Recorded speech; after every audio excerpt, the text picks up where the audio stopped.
Good morning, family, and welcome to The Invisible Body.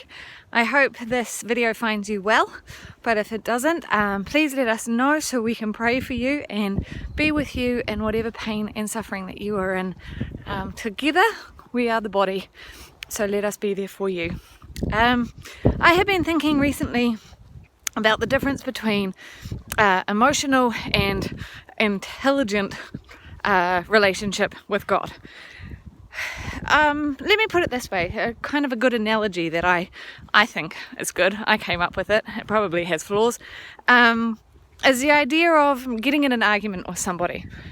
So if you have an argument with somebody on the street, for example, maybe they yell at you for, I don't know, double parking or something like that, and they're really mean and they say something that really hurts, you're probably going to walk away from that encounter not wanting to be friends with them.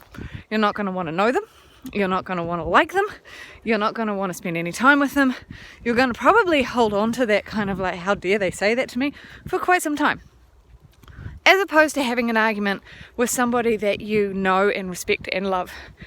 If you have an argument with somebody you know and respect and love, and then they say something that seems really mean, you are probably going to give them more of the benefit of the doubt. You're going to wonder why they said it. You might be really hurt, but chances are you're going to look at the history that you have with them and say, well, they've never talked to me like that before. I wonder what's going on with them. I wonder if they meant something different by that. How can I communicate with them in such a way to improve this situation?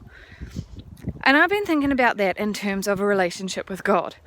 Now, I've heard many people I know talk about how a relationship with Jesus is all that you need. Reading the Bible or going to church or hearing sermons or things like that isn't entirely necessary for a relationship with God because it's all about emotions. The thing is, going to church and reading our Bibles and listening to sermons and good teaching is all part of knowing who God is. Scripture tells us who God is. If we're not reading Scripture and reading it well and studying it and talking to other people about it, we don't actually know who God is. So therefore, in the good times, we're like, this is great. My relationship with God is great.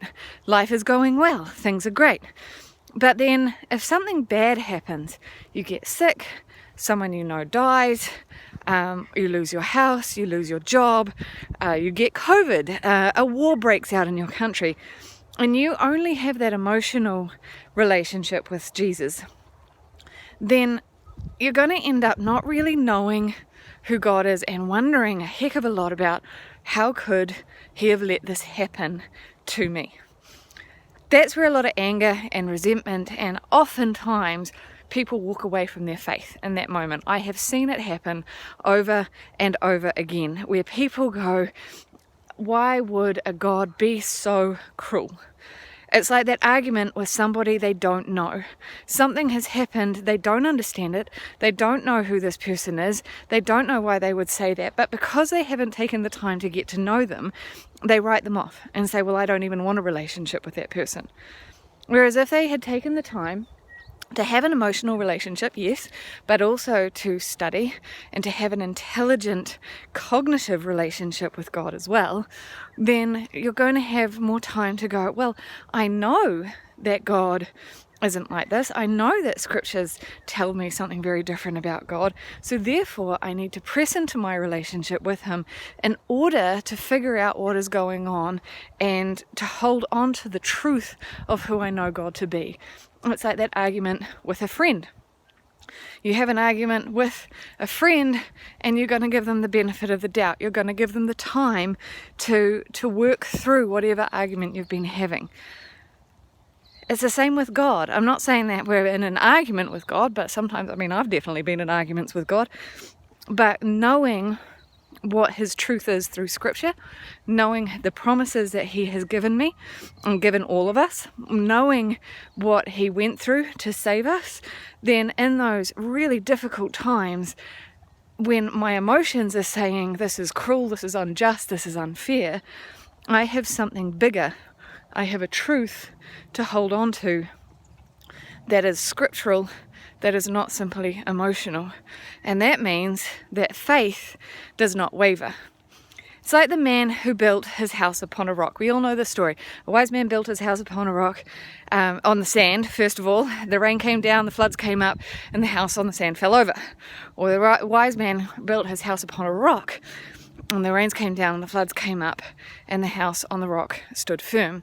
Now, if we look at the rock as truth, and the house as the warm, emotional, cozy relationship we have with God, both are necessary and important. A house is a very important thing. When the rain comes down and the floods come up, we still want that house to stay in and be warm and toasty and cozy, but we need the foundation of truth. So even when the rains come down and the floods come up and everything seems terrifying, and even if the house is shaking and the power's gone out and we're freezing and we're wondering what the heck we're going to do, we know that the truth beneath our feet is unshakable. We know that if everything else falls down, we have that truth to hold on to. If we only have the emotional stuff, if we only have the house upon sand with no foundation, then when things get hard, when the rains come down and the floods come up and life gets cold and hard and difficult, what do we have to hold on to then? Because we're not going to feel good about it, and we're not going to be happy about it. And so how do we hold on to a relationship that is based purely on emotion?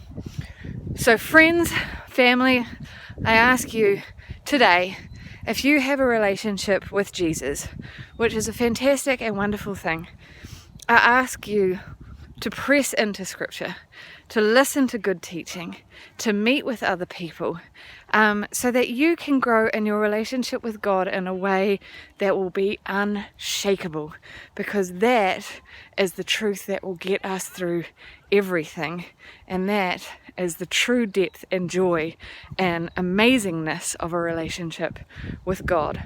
Bless you all. I hope you have a wonderful rest of your week, and I will see you when I see you. Love you all.